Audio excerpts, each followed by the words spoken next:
Your colonists have provided valuable insight into human physiology and pain thresholds. We are the Dominion, and we have watched your species' fumbling attempts at expansion with growing concern. This message serves as both warning and opportunity. Surrender your world now, and we will ensure your integration into our empire is less painful than what you are witnessing. Walker's face had gone from stone to steel. How long has this been broadcasting? Based on signal degradation, about 6 hours, Tom answered, his voice steadier now. It's being beamed directly at Earth on a narrowband frequency. They wanted to make sure we got it. Who else has seen this? We've contained it to this facility so far, but sir. Mitchell hesitated. The signal's growing stronger. Within an hour, every communications device on Earth will be able to pick it up. They're ramping up the broadcast power deliberately. Walker straightened his uniform and took a deep breath. Get me a secure line to the Defense Council. And send a copy of this to Project Guardian. They need to see this. As the staff rushed to comply with his orders, Walker watched another moment of the broadcast, committing every detail to memory. The Beta Centauri mission had been humanity's first attempt to establish a colony beyond Sol's influence. Over 3,000 men, women, and children, all presumed lost to a natural disaster. Now he knew the truth, and with it came a cold certainty: the Dominion had just made the greatest mistake in their species' history. They had shown humanity exactly what they were capable of. And in doing so, they had signed their own death warrant. The emergency session of the Earth Defense Council erupted into chaos as the broadcast played on the chamber's main screen. Representatives from every major nation watched in stunned silence until the images became too much to bear. Some wept openly, others shouted in rage, but all felt the same burning fury building in their hearts. Admiral Mary Stone stood at the podium, her silver hair gleaming under the harsh lights. At 63, she had seen humanity at its best and worst during the Mars Wars 15 years ago. Those conflicts had forged Earth's first unified military force. Now, she knew, they would face a far greater test. The Dominion's transmission has already leaked, she announced, her voice cutting through the din. Our attempts to contain it failed. Riots have broken out in 12 major cities. The public is demanding action. The Chinese representative, General Wu, stood up. Then let us give them action. I move to activate all military assets immediately. And do what? The European Union's diplomat countered. We have no deep space combat capability. Our ships are designed for exploration and colonization, not war. A thin smile crossed Admiral Stone's face. That's not entirely correct. She pressed a button on her podium, and the chamber's lights dimmed. The message arrived at 3:47 a.m. Earth Standard Time, piercing through the usual background noise of cosmic radiation that Earth's deep space monitoring stations routinely filtered out. At first, the technicians at Station Beta 6 dismissed it as another stellar anomaly, but something about the signal's regularity caught Junior Technician Tom Reed's attention. "Sir, you might want to take a look at this," Tom called out to his supervisor, his eyes fixed on the flickering patterns across his holographic display. The signal structure was too ordered, too intentional to be natural. Senior Communications Officer Jack Mitchell leaned over Tom's shoulder, his coffee cup forgotten in his hand. "Run it through the new quantum decoder," he ordered, his voice tight with anticipation. After 30 years of scanning the stars for signs of intelligent life, he'd learned to trust his instincts. The decoder's processing matrix hummed to life, transforming the raw signal into something more. At first, there was only static, then shapes began to form in the air above their workstation. The holographic projector assembled the incoming data into images that made both men step back in horror. The feed showed a massive chamber, clinically lit and filled with equipment that seemed to be a nightmarish fusion of medical implements and torture devices. But it was what lay on the tables that caused Tom to lose his breakfast. Human bodies. Men, women, some barely more than children, strapped down while creatures moved around them with mechanical precision. "Get me Captain Walker," Mitchell barked, his coffee cup now shattered on the floor. "Now!" Captain James Walker had been asleep when the call came through. Within 15 minutes, he stood in the monitoring station's main control room, watching the broadcast with a face carved from stone. His fists clenched at his sides as the aliens, tall, armored beings with too many joints in their limbs, continued their methodical work. "Those uniforms," he said, pointing to the tattered clothing on some of the victims. "Enhance Sector 4. The computer obliged, zooming in on a patch still visible on one victim's shoulder. The insignia was unmistakable: Beta Centauri Colonial Mission. "Impossible," someone whispered. "The Beta Centauri colony was lost to a stellar event 3 years ago. All hands were reported lost when their star unexpectedly flared." Walker's jaw tightened. "Looks like that report was wrong. Very wrong." He turned to Mitchell. "Can you trace the signal?" Mitchell nodded grimly. "It's coming from the Carina arm, about 2,000 light-years out. The source is moving, but we can track it." "Any audio?" As if in response to his question, the holographic display crackled, and a voice filled the room. It spoke in perfect English, its tone almost conversational despite the horrors being displayed. "People of Earth," the voice began, "we trust this demonstration has made our capabilities clear." A new hologram appeared, showing a massive underground facility. "Welcome to Project Guardian."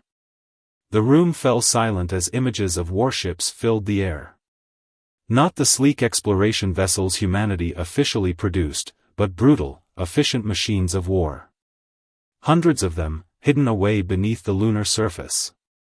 After the Mars Wars, the Defense Council's predecessor made a decision, Stone continued. "We would present a peaceful face to the stars, but we would be prepared for the worst." Every nation contributed resources and personnel in secret. "We have a fleet. We have weapons. And we have soldiers." "How many ships?" General Wu's eyes gleamed with newfound hope. 3,000 combat-ready vessels. Another 1,000 in final assembly. Crews have been training in secret for decades, rotating through under the cover of other programs. The room erupted again, this time with questions and demands. Stone raised her hand for silence. "The Dominion believes we are primitive, helpless prey. Their broadcast shows they expect us to cower, to surrender. They don't understand human nature. When backed into a corner, we don't submit. We fight." She gestured, and the hologram changed to show tactical displays. Protocol Omega was designed for exactly this scenario. Our ships can be ready in 48 hours.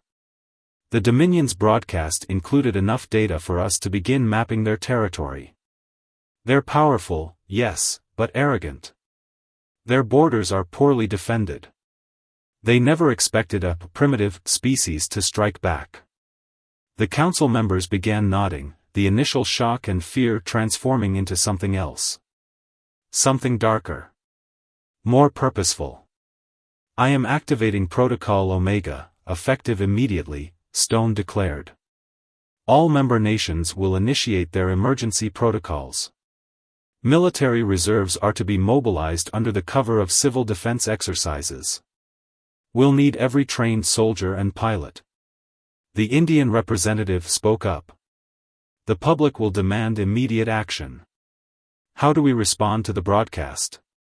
"We don't," Stone replied firmly. "No official response.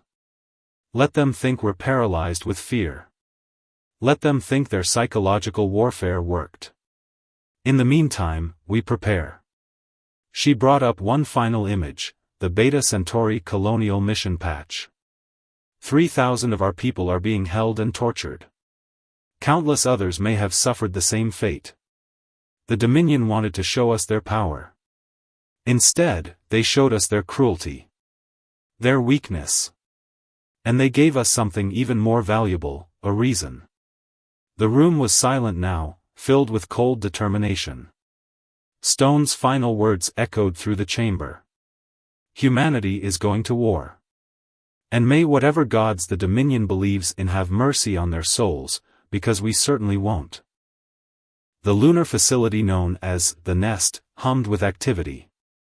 3 kilometers beneath the moon's surface, in chambers large enough to house small cities, humanity's secret fleet awakened. Commander Robert Thompson stood at the main observation window, watching as automated systems brought the massive warships online one by one. Status report, he called out to the bustling control center behind him. The room was filled with officers and technicians, many of whom had lived double lives for years, training in secret while maintaining civilian covers on Earth. Battle Group Alpha through Delta are at 89% combat readiness, Lieutenant Mark Peters reported from his station. Weapon systems are hot, and crews are boarding. The stealth systems are fully operational. Thompson nodded, his reflection grim in the reinforced glass. Below, the first of the Titan-class battleships was powering up its main drive. The vessel was a masterpiece of human engineering, 2 kilometers of armored hull bristling with weapons that officially didn't exist. Its surface was covered in dark metal scales that could bend light and sensor readings around the ship, making it virtually invisible to detection. What about the new quantum targeting systems? Thompson asked, turning to face the room. The ones we reversed engineered from the Mars Wars debris? Technical Chief Lisa Brown looked up from her console. All ships are equipped and calibrated. The targeting computers can track objects moving at up to 30% of light speed. Whatever drives the Dominion uses, we'll be able to lock onto them. Thompson moved to the central holographic display, where a 3-dimensional map showed the positions of all 30 battle groups. Each group consisted of 100 ships, a mix of battleships, carriers, destroyers, and support vessels. The sight would have shocked anyone who thought Earth only possessed a handful of primitive space vessels. Begin final crew briefings, he ordered. I want every soldier and pilot to understand exactly what we're fighting for. The main screen activated, showing the familiar faces of the Beta Centauri colonists. The images had been taken before their mission launched, happy families, proud pioneers, all of them now victims of the Dominion's cruelty. The enemy thinks they know humanity, Thompson continued, his voice carrying across the now silent control room. They've studied our broadcasts, our open communications. They see our art, our music, our declarations of peace and unity. But they don't know about the shadows we keep hidden. They don't know about the warriors we hold in reserve. He brought up tactical displays showing the new weapon systems. Railguns capable of accelerating projectiles to relativistic speeds. Energy weapons that could pierce any known shield technology. Drone swarms that could overwhelm and disable enemy vessels. Every ship in this fleet carries enough firepower to level a continent. But more importantly, every ship carries humans who have trained their entire lives for this moment. We are the sword humanity prayed it would never need to draw. The room's main doors opened, and Admiral Stone entered, followed by Captain Walker. The entire control center snapped to attention. At ease, Stone commanded. Commander Thompson, is the fleet ready? Yes, Admiral. All battle groups will be combat ready within 12 hours. We can launch as soon as you give the order. Stone nodded, studying the tactical displays. The Dominion's broadcast contained arrogance, but also truth. They are more advanced than us in many ways. But they've never faced an enemy who had decades to prepare specifically for them. An enemy who watched the stars with paranoid vigilance, building weapons in secret while smiling and talking of peace. She turned to address the room. Every person in this facility represents humanity's determination to survive. Your families think you work on commercial ships, in research stations, in routine military posts. After today, they'll know you for what you truly are, the guardians of our species. Walker stepped forward. The first strike begins in 24 hours. Remember your training. Remember the colonists.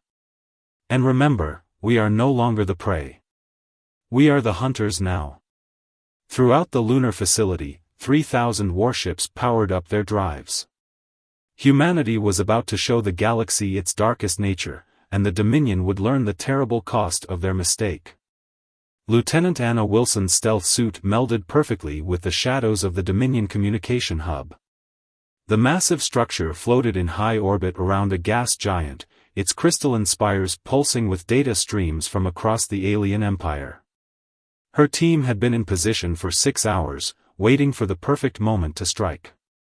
All teams in position, she whispered into her neural comm. The words were transmitted directly from her thoughts to the rest of the strike force. Preparing to breach.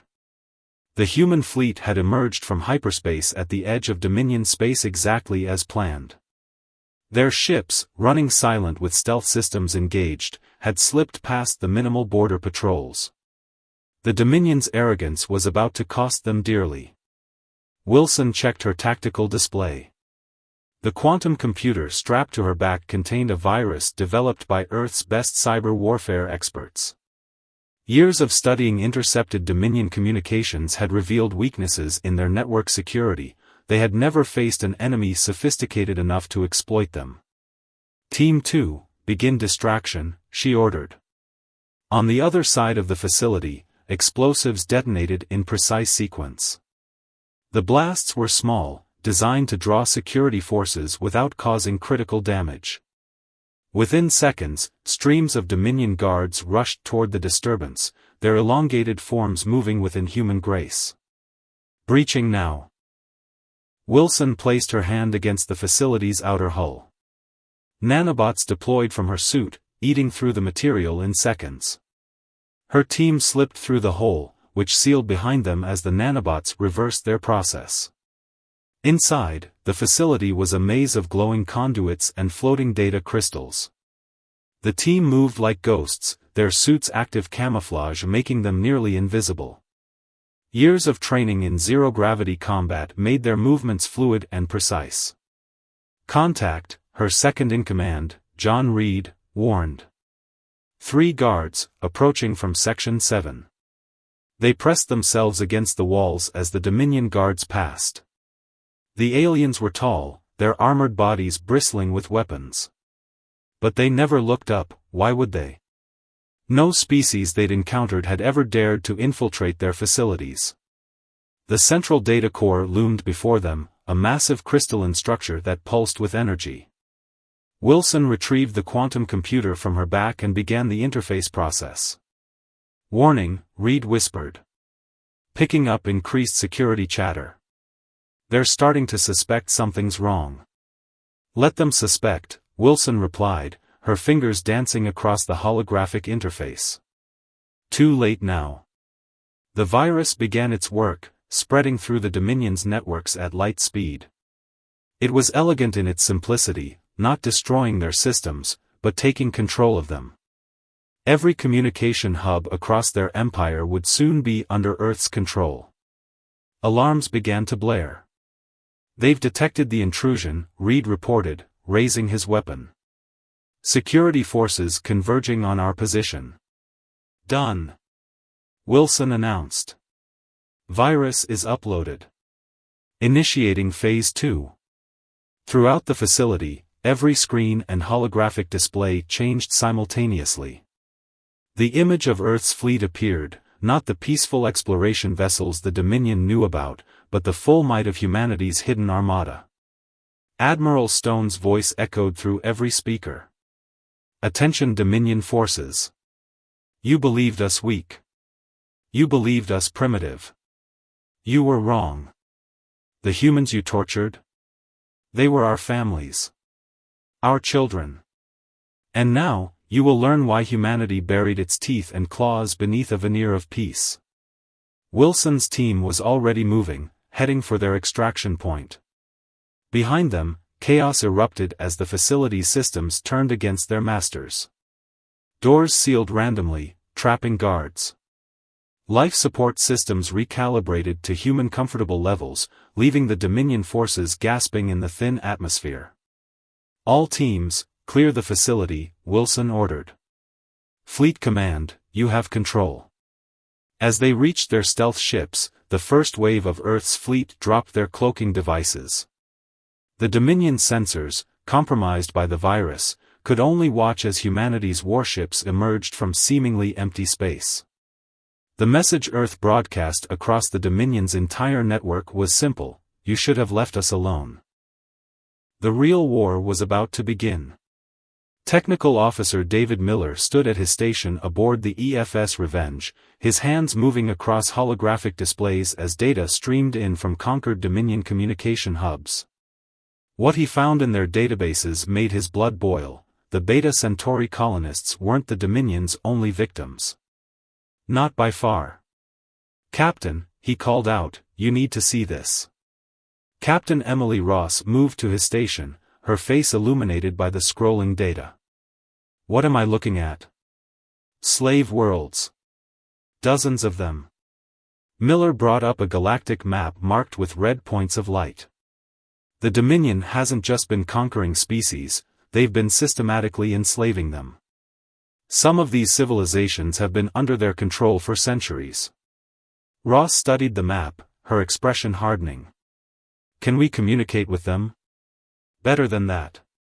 Miller's fingers flew across the controls. "The virus we planted gave us access to their entire communication network. We can broadcast directly to every enslaved world simultaneously." In the 3 days since the initial strike, Earth's fleet had struck like lightning across Dominion space. The virus had crippled their defenses, allowing human ships to emerge from stealth and destroy key military installations before the aliens could respond. But this could change the entire nature of the war. "Get me Admiral Stone," Ross ordered. "Now." The Admiral's hologram appeared on the bridge moments later. Miller quickly explained what they'd discovered. "How many potential allies are we talking about?" Stone asked. "At least 15 spacefaring species," Miller replied. "The Dominion keeps them technologically suppressed, but they still have infrastructure. Ships. Weapons. They just need a spark," Stone finished. "Show me the translation matrix." Miller had already prepared it. The Dominion's own language databases allowed them to create messages that every enslaved species could understand. He'd crafted a simple, powerful message that would resonate across cultural barriers. Stone nodded her approval. "Send it. All channels. Let's light the fire." Miller activated the broadcast. Across thousands of worlds, on millions of screens and holographic displays, the message began to play. It showed the human fleet destroying Dominion warships, breaking their chains of control. Then, in every native language, the words appeared. "We are humanity. Like you, we were marked for enslavement. Like you, we were deemed inferior. But we fought back. We stand ready to help you reclaim your freedom. Rise up. Your chains are already broken, you just don't know it yet." The response was immediate. On the industrial world of Nexus Prime, the insectoid Krell workers turned their mining equipment into weapons. In the shipyards of Tau Ceti, the silicon-based Letharians seized control of the vessels they had been forced to build.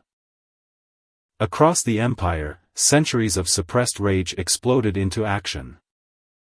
"Multiple Dominion fleet elements are going dark," Miller reported, watching the tactical displays.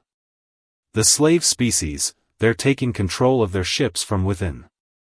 The Dominion never imagined their slaves would have the capability or courage to resist." Ross smiled grimly. "Send them tactical data.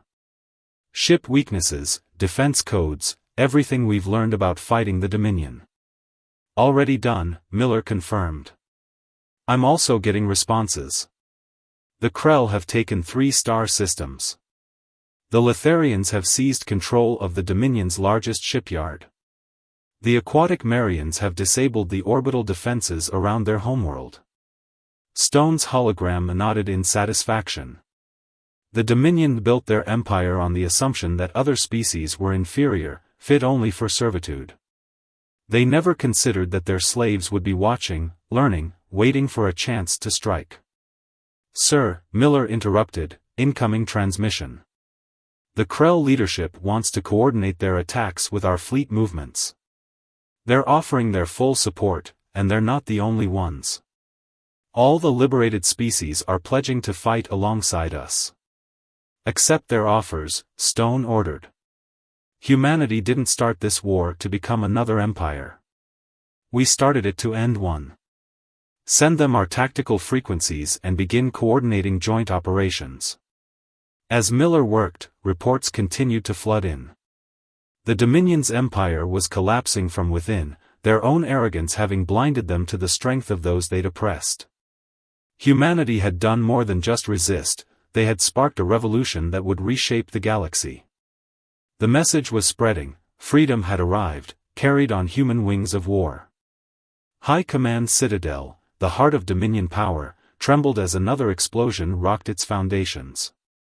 In the central chamber, the ruling council watched their empire crumble through a sea of emergency broadcasts and distress signals. The massive holographic display showed system after system falling to the combined forces of humanity and the liberated slave species. Supreme Commander Voss, his elongated form hunched over the strategic display, could hardly comprehend the speed of their collapse. In just 7 days, an empire that had stood for 1,000 years was being torn apart. "Impossible," he whispered, his translator converting the thought into audible speech. "They were primitive. Their ships, their technology, we monitored them for years. They deceived us," High Strategist Mech responded, her crystalline form reflecting the red emergency lights. "The humans showed us what they wanted us to see. While we watched their clumsy colony ships, they built a war fleet in secret." Another explosion, closer this time. The defensive grid around their capital world was failing. On the tactical displays, ships of a dozen species fought alongside the human fleet, former slaves now armed with Dominion technology they had intimately known from centuries of forced labor. "The Beta Centauri operation," Voss said, his outer membrane darkening with shame. "It was a mistake. We should have simply destroyed the colony." "The broadcast was your idea," Elder Coordinator Zen accused, his voice crackling with barely contained rage. "You said showing their weakness would break their spirit. Instead, we showed them our methods. Gave them a reason to unleash their full military might." The chamber's main screen flickered, then stabilized to show Admiral Stone's face. The human commander's expression was cold, determined. "Attention Dominion leadership," she began, her words automatically translated. "Your outer defenses have fallen. Your slave worlds are free. Your fleet lies in ruins. But you still have a choice." Voss straightened to his full height. "You dare dictate terms to the Dominion? We have ruled the stars for 1,000 years. And in 1 week, we broke that rule," Stone replied evenly. "Your empire was built on a foundation of cruelty and arrogance. You believed that might gave you the right to enslave others. That technological superiority made you inherently better. Today, that belief dies." The tactical display updated, showing the true scale of their defeat. 70% of Dominion space had fallen. The slave species, armed with intimate knowledge of Dominion technology and burning with centuries of anger, had proven devastating opponents. And the humans had operated with a level of tactical precision that seemed impossible for such a primitive species. "Surrender," Stone continued, "and face trial for your crimes against sentient beings. Your people will be spared. Your worlds will be protected. Justice will be served through law, not vengeance." "And if we refuse?" Mech demanded. "Then we will show you the full measure of humanity's capacity for retribution. Your species will survive, we are not genocidal monsters like you." But your civilization, your cities, your precious achievements, they will be reduced to dust. Choose quickly. You have 1 hour. The transmission ended. In its wake, the Dominion leaders looked at each other, their confidence shattered. Through the chamber's windows, they could see human warships emerging from stealth, their massive forms blocking out the stars. We should have left them alone, Zen said quietly. Of all the species we've encountered, all the worlds we've conquered, we should have left humanity alone. Voss moved to the command interface, his limbs heavy with the weight of defeat. With a single gesture, he activated the Empire-wide surrender broadcast. As the signal went out, he turned to his fellow leaders. They were never primitive, he said. They were patient. They were preparing. Every peaceful gesture, every seemingly clumsy step into space, it was all a mask. And we, in our arrogance, never thought to look beneath it. Outside, humanity's fleet held position, weapons primed. They had come seeking justice, not only for their own people but for all those the Dominion had oppressed. In their righteous fury, they had unified the galaxy against a common enemy. The age of the Dominion was over. The age of humanity had begun. 1 month after the Dominion's surrender, Captain James Walker stood before the United Earth Council. The chamber was packed with representatives from every nation, along with delegates from 15 newly liberated species. Through the massive windows, he could see the rebuilt Beta Centauri colony ships preparing for their return journey. The last of the Dominion leadership has been taken into custody, Walker reported. Their worlds have been demilitarized, and their technology is being redistributed to the species they once enslaved.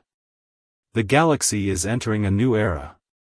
He paused, looking at the faces before him, human and alien alike. The Krell representatives' compound eyes reflected the chamber's light, while the crystalline form of the Letharian ambassador seemed to pulse with internal energy. Unity born from shared suffering and triumph. But we're not here to discuss the end of the war, Walker continued. We're here to prevent the next one. The holographic displays activated, showing the proposed structure for the new Galactic Alliance. Earth had refused the role of empire, even when offered by grateful species. Instead, they had proposed something different, a coalition of equals. Humanity's victory wasn't just about superior weapons or tactics, Walker explained. It was about preparation. About understanding that peace must be protected. The Dominion fell because they believed their power made them untouchable. We won't make the same mistake. Admiral Stone stepped forward, her uniform bearing new insignia representing the combined fleet command. The Alliance will maintain a defensive force drawn from all member species. Our differences will be our strength. Human stealth technology, Krell engineering, Letharian energy systems, Marian navigation, together, we are stronger than any single species could be alone. The first rescued colonists from Beta Centauri had been brought into the chamber.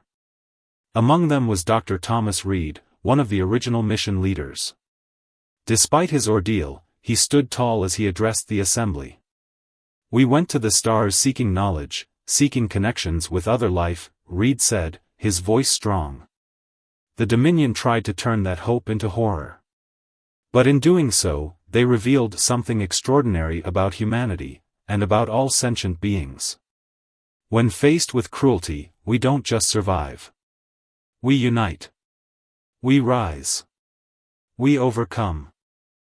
The chamber erupted in agreement, a chorus of human voices mixing with the various sounds and signals of alien communication. Walker waited for the noise to settle before continuing. Already, our combined scientific teams are making breakthroughs. The Dominion hoarded knowledge, believing it kept them strong. We will share knowledge, making all of us stronger. Their empire was built on fear and domination. Ours will be built on cooperation and mutual respect. He brought up the final display, a map of unexplored space beyond the former Dominion borders. There are more civilizations out there, more worlds to discover. This time, we go together. Not as conquerors or victims, but as explorers. As equals. The voting was unanimous. The Galactic Alliance was born, with Earth serving not as its ruler but as its coordinator. The combined fleet would protect member worlds, while joint scientific missions would push the boundaries of known space. As the chamber began to clear, Walker found himself beside one of the massive windows, looking out at the colony ships. Admiral Stone joined him. Having second thoughts about letting them go back out there, she asked. Walker shook his head. No. We can't let fear stop us from exploring. But this time, they go with a proper escort.